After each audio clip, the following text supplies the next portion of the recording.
క్రీస్తునందు మాకు అత్యంత ప్రియులైన దేవుని పిల్లలైన మీ అందరికీ ఈ ఉదయకాలపు శుభాలు వందనములు తెలియజేస్తూ నేటి అనుదిన వాక్య ప్రత్యక్షత కొరకు మిమ్మల్ని ప్రేమపూర్వకంగా ఆహ్వానాన్ని తెలియజేస్తూ ఉన్నాను. రండి, పరిశుద్ధ గ్రంథమైన బైబిల్ నుండి యెషయా ప్రవచన పుస్తకం 54వ అధ్యాయం 10వ వచన భాగంలో దేవుని వాక్యం ఈ రీతిగా సెలవిస్తూ ఉంది. పర్వతములు తొలగిపోయినను, మెట్టలు తత్తరిల్లినను, నా కృప నిన్ను విడిచిపోదు, సమాధాన విషయమైన నా నిబంధన తొలగిపోదు అని నీ యందు జాలిపడు యెహోవా సెలవిచ్చుచున్నాడు. సమాధాన విషయమైన నా నిబంధన నీ నుండి తొలగిపోదు. ప్రభునందు ప్రియ దేవుని బిడలారా, చదవబడినటువంటి లేఖన భాగమును మనము జాగ్రత్తగా గమనించగలిగినట్లయితే మన జీవితంలో ఎన్నో విషయాలు మారిపోతూ ఉంటాయి. మనుషులు మారిపోతారు, పరిస్థితులు మారిపోతూ ఉంటాయి, ఆరోగ్యం, సంపద, ఉద్యోగం, స్నేహాలు కూడా మారిపోతూ ఉంటాయి. కానీ ఒక్కటి మాత్రం ఎన్నటికీ కూడా మారదు అని దేవుడు చెబుతూ ఉన్నాడు. అది ఏమిటి అని అంటే కనుక దేవుని సమాధాన నిబంధన. దేవునికి మహిమ కలుగునుగాక.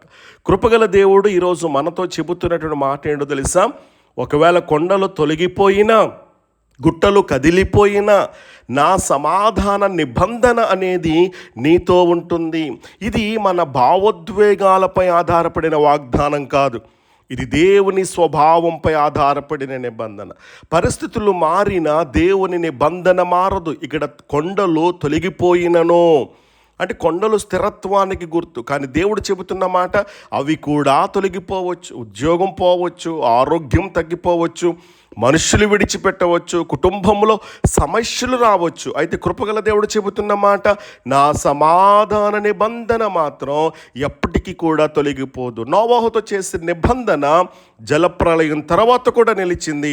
అలాగే కృపగల దేవుడు మనతో చేసినటువంటి కృపా నిబంధన కూడా ఈరోజు నిలుస్తుంది. లోకం మారినా పర్వాలేదు, దేవుని మాట మారదు. హల్లెలూయా. సమాధాన పరిస్థితుల వల్ల కాదు సమాధానం, దేవుని సన్నిధి వల్ల. లోకం ఇచ్చే సమాధానం ఎట్లా ఉంటుంది?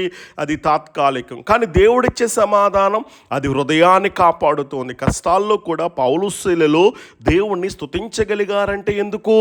వారి పరిస్థితి మారలేదు, కానీ వారి హృదయములో దేవుని సమాధానం ఉంది. ఫిలిప్పీ రాసిన పత్రిక 4:7 మనం చదువుతూ ఉన్నప్పుడు, సమస్త జ్ఞానమునకు మించిన దేవుని సమాధానం. కాబట్టి బయట తుఫాన్ అనేది ఉండొచ్చు, కానీ లోపల సమాధానం ఉండాలి. కాబట్టి ఈ నిబంధన కృప మీద నిర్మించబడింది. వచనం చెబుతుంది, నిన్ను కరుణించువాడైన యెహోవా. మన మంచితనం వల్ల కాదు, మన పరిపూర్ణత వల్ల కాదు, ఆయన కృప వల్ల. దేవుడు మన బలహీనతలను తెలిసి కూడా మనతో నిబంధన చేశాడంటే ఎంత గొప్ప దేవుడు! ఒకసారి ఆలోచన చేయండి. ఈ సమాధాన నిబంధనకు మూలం ఎవరు?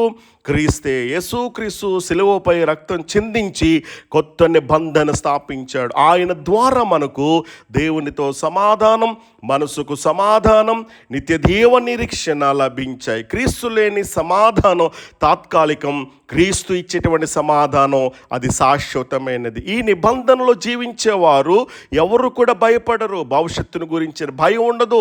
ఎందుకో తెలుసా? దేవుడు చెబుతున్న మాట, నా సమాధాన నిబంధన అది ఎప్పుడు కూడా తొలగిపోదు. అందుకే విశ్వాసం ఇలా అంటాడు, నేను ఒంటరి వాడిని కాదు, దేవుడు నాతో ఉన్నాడు, ఆయన మాట తప్పడు. కాబట్టి అలాగైతే కనుక ఈ రోజున మనము గమనించవలసిన విషయం, సమస్యలు వచ్చినప్పుడు దేవుని గొప్ప నిబంధనను జ్ఞాపకం చేసుకోవాలి. ప్రార్థనలో సమాధానాన్ని వెతకాలి.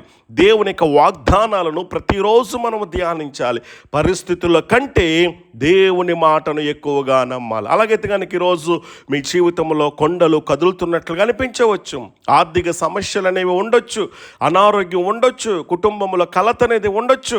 కానీ కృప కలిగినటువంటి దేవుడు ఈరోజు మన అందరితో ఒక మాట చెబుతూ ఉన్నాడు.